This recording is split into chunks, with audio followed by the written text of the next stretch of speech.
Its blue eye perceives all things conjoined. The past, the future, and the present. Everything flows, and all is connected. This eye is not merely seeing reality, it is touching the truth.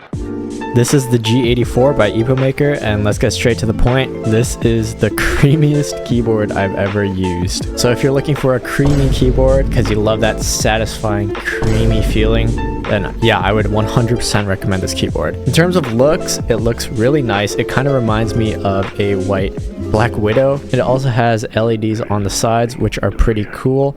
But yeah, the keyboard itself, it's super clean. It's made out of plastic, minus this little bar here. But yeah, I don't know if this is something wrong with my keyboard, but the metal bar is not completely pushed down all the way. It's like, yeah, it's just glued on, but the thing is, it's bent.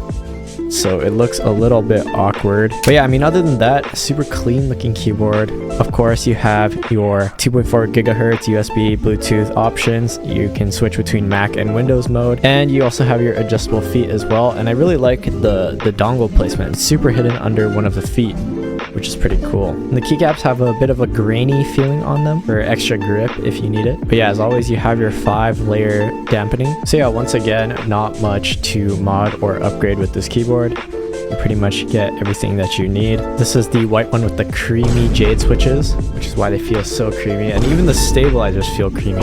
But yeah, this keyboard is VIA supported, so if you need to access the software, then yeah, just download VIA and download the JSON file and just drag and drop the JSON file into the software.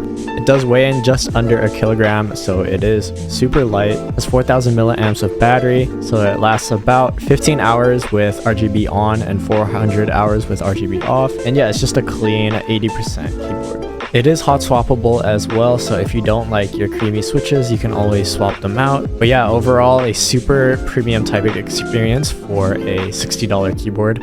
Here, as you can see, we have the VIA software loaded, and we can even change the lighting of the logo. So if we want it to be white, as you can see, this little bar is now white. We can change the backlighting. If we want to do splash as an effect every time we press on the keyboard, we can have that.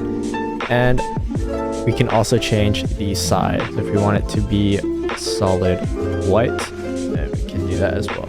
Of course, you can always change your key maps, create macros, and once you're done, just save it. And yeah, that's pretty much it for the software. In the unboxing, we have a switch and keycap puller, some extra switches, a USB-C cable, a dust cover, the user manual, and the keyboard itself.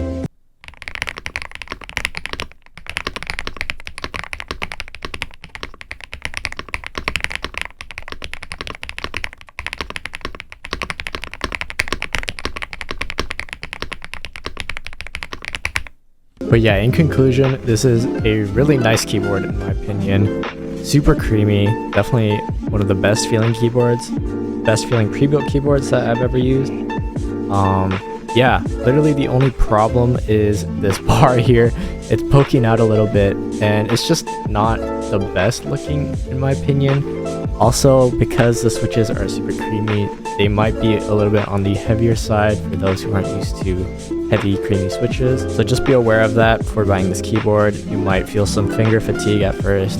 But yeah, also some of you might think that the lights on these sides are a little too much as well if you're going for a more minimalistic look, but that shouldn't be too much of a problem because you can always turn them off in the software. But yeah, overall, super good keyboard, even though it's plastic. Great build quality, great feeling switches, great feeling everything.